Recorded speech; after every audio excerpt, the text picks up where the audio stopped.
So will we go into another Great Depression thanks to Donald Trump and his global tariffs that take effect today? Let's set up today's video and let's just jump right in. It's not going to be good for the US. These are the highest tariffs we've had since the Great Depression in the 1930s, almost 100 years ago. And those tariffs cut world trade by about 2/3. They deepened a global depression. And while I don't think these will be quite that bad, they're going to not only harm America's economy, our allies' economies, they're also going to harm diplomacy, America's foreign policy interests. There's no need to alienate Europe or Canada or Mexico, especially when China poses genuine security threats to the rest of the world. So it's an economic hit and it's a foreign policy hit that's going to affect the entire world. You mentioned some countries there. I mean, which countries do you think are likely to be worst hit? The US, because, well, we started it. And when a country raises tariffs, the first victim is always itself. And we're already seeing higher inflation, slower growth. The jobs market is starting to take a hit, and it's going to flow over to our trading partners and our allies as well. Right, so slower growth, economy takes a hit, you're gonna have bad employment numbers, higher inflation. And as he was saying, the USA is gonna take the worst of it because we're the ones, USA, who started it, and Donald Trump. This is the headlines also today. Nearly 2 million Americans on unemployment, highest since the pandemic era. And then this is coming from the Yale Budget Lab over on CNBC. They asked them, hey, where effective tariffs going to be? Anywhere from 17 to 18%. The numbers keep changing because Donald Trump keeps changing his mind. But to put this in perspective, talking about the Great Depression stuff, the effective tariff rate back then was like around 20%. So we're getting close to those levels. At the moment, they're saying, hey, you may pay an extra $2,400 on average, because it could be more or less depending on your situation, on taxes, import taxes, right? The tariffs. Listen to this. 0.3% average effective tariff rate before. Now we're at 18.6%, although we haven't published that yet, as a result of just the India tariffs. We are digging into what exact trade codes the chips tariff will apply to. So that would probably slightly raise our average effective tariff rate a little bit higher further to, probably the high 18s, I'm guessing. So that would put it at the highest for the U.S. since the early 1930s, the days of the Great Depression and the Smoot-Hawley tariffs. Right. So again, this is two different opinions. And I mean, you could say facts if you want to say it that way, but I'll use the word opinion because why? It's hard to calculate exactly what the exact percentage is going to be. We know Trump's raising tariffs on various countries.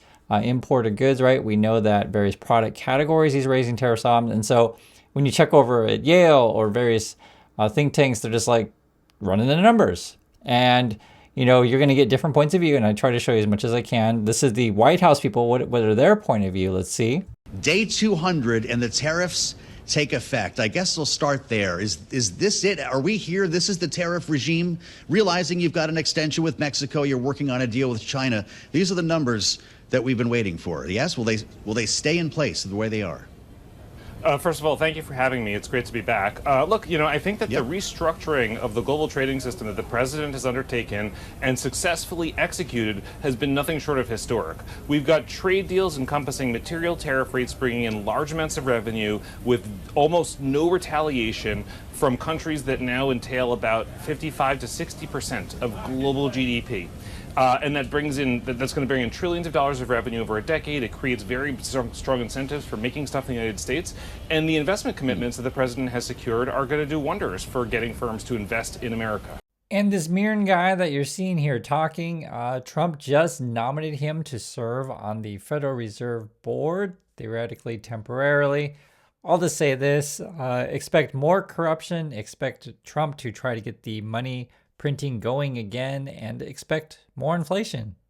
So that's one of the Trump people. He says everything's going great. I guess we're all going to be rich and everything's fantastic, which is obviously very different than what economists say in terms of jobs and numbers. Again, you're going to end up paying more. U.S. consumer inflation expectations rise as jobs prospects improve. So people expect to pay more. They're saying, some people are saying they're able to find a job, but that, that you're going to get mixed numbers in this stuff. But then you have, numbers of more people claiming unemployment. At an unusual rate year to date. Usually, durable prices fall year to year. So far in 2025, they've risen. In fact, they've risen at the strongest pace over 6 months since 1987. And then they were talking about, which is pretty interesting, that durable goods are going up in cost. And give you an idea, durable goods, housing, vehicles, books, household goods, so it'd be home appliances, consumer electronics, furniture, musical instruments, tools, sports equipment, jewelry, medical equipment, toys, etc. This is the kind of stuff that's going up in cost. And I think you guys know this already, but I'm showing you different stuff because the Trump people trying to say that everything is cheap and you're all getting rich. It's bizarre. What else do Yale Budget Live have to say? Tariffs are driving price increases in specific goods. When we take a step back and we compare the price increases in durable goods that we've seen with the actual tariffs that have been collected so far, we see that consumer pass-through so far in the United States is between 50 to 70% of the actual tariffs. So consumers are not bearing all of the tariffs yet, but they're bearing a majority of the tariffs so far.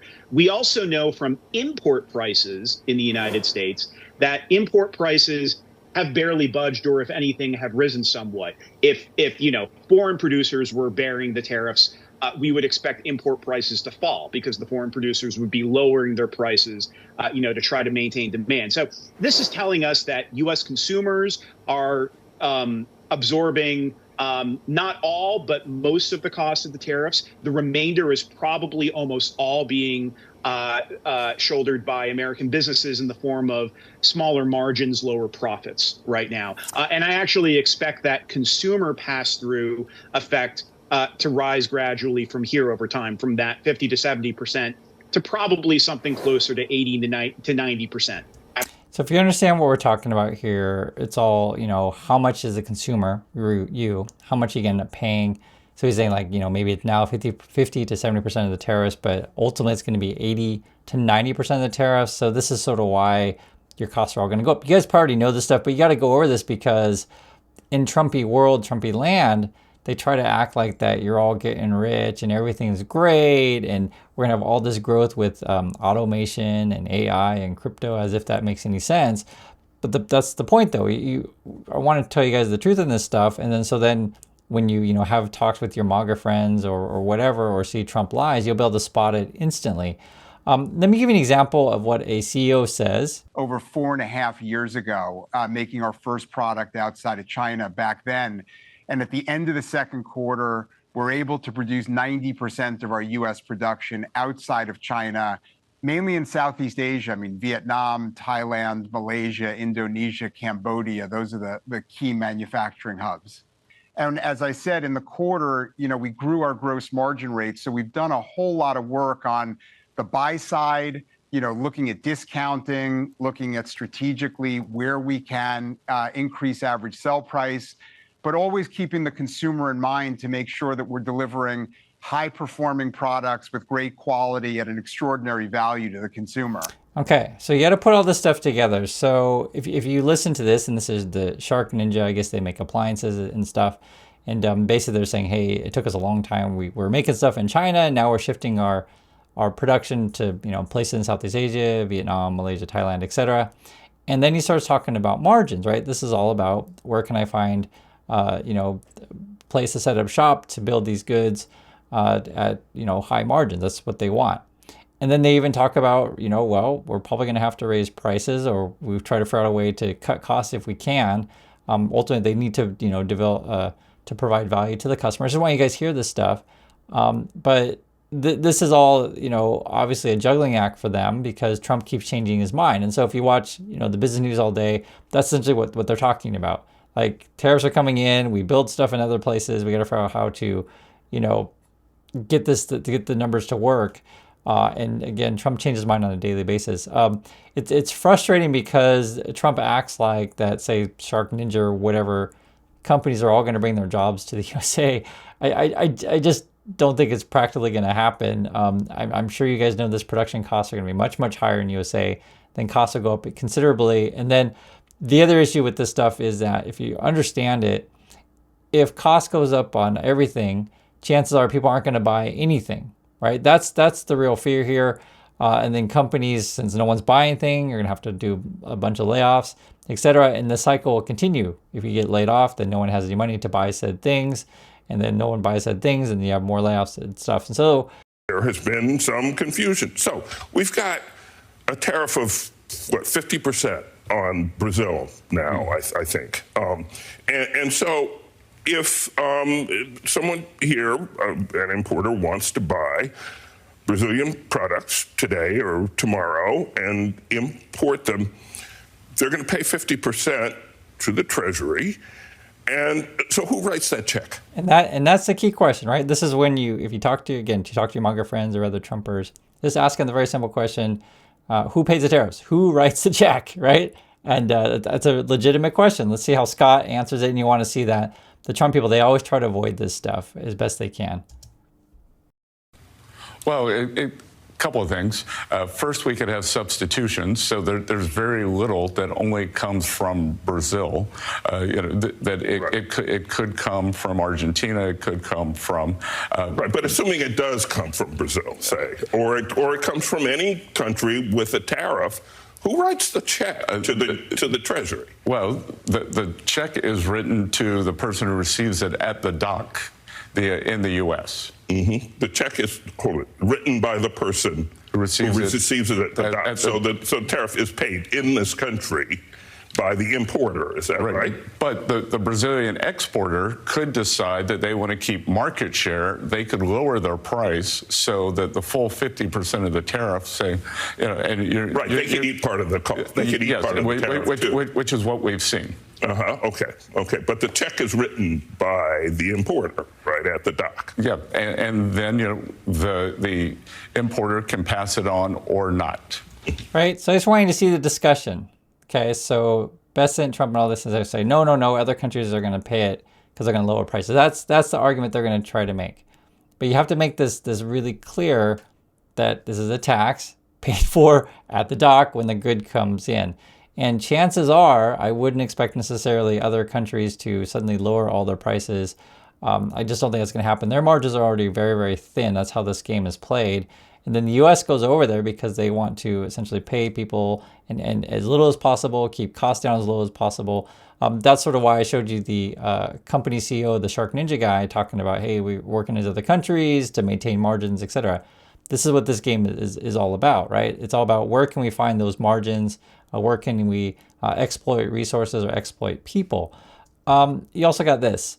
Here's what could get more expensive under Trump's tariffs, right? And remember, you're going to ultimately bear this. Right? Yale's saying 80 to 90%, something like that. The importer pays the check at the docks. Got to make the stuff really clear so you understand it, but I just want to show you everything. So what kind of stuff could be more expensive? Some of the biggest increases are expected in everyday categories. So again, stuff's going to cost more. Clothing, food, and cars. That's according to a Yale Budget Lab. In short, shoe prices are forecast to soar 40%, while apparel costs could rise 38%.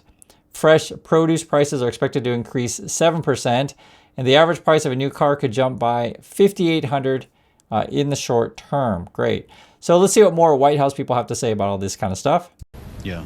Well, then it becomes a question of, who's actually paying for this beyond the specific importer who's standing on the dock here. We're going to talk later with Stu Leonard Jr., the force behind Stu Leonard's, the chain of grocery stores up in New York and Connecticut and the Northeast. It's a really interesting conversation because he said that prices for him are, in fact, costs are rising. And the more important thing he said was he can't afford to absorb it. He's got to pass it along to his customers. What do you say to the CEO, specifically of a small business who's experiencing this phenomenon? What I would say is that adjustments are difficult and adjustments don't happen overnight. So as the White House saying, well, the adjustments are difficult and don't necessarily happen overnight, but basically they're just saying, hey, you're going to feel a lot of pain and just be honored that you're giving more taxes to Trump. So there's that. Listen to what the Economist has to say about this, Ryan Young. Donald Trump, though, has held it, hasn't he, as billions of dollars flowing into the US. Slightly longer term, though, I suppose that the fear is that is really going to bite into the pockets, if you like, of American consumers. Do you agree with that? Well, it is raising revenue, but not nearly enough to cover America's budget deficits. And in the meantime, consumers will be paying higher prices, and in some cases already are. If an American wants to buy a new car, that's a minimum of $3,000 out of their pockets. And that is a big hit to a family's budget. So maybe they'll hold off on buying new things, and that trickles over to Ford and GM or any other car maker. That's going to hit their sales, and that in turn hits their employees and their shareholders and people's retirement accounts. It's going to affect everyone, and not in a good way. So I wanted to hear all this stuff and hear different opinions on this, and ultimately you have to make the decision. However, I'm just telling you the truth, guys. Your costs are going to go up. You're going to see a slowdown in the economy, and you see more corruption under Trump. But to me, it's obvious, but I just want to make sure it's clear and you can see where and what people are saying. So I do appreciate your time. Please share your thoughts, and I'll catch you on the next video.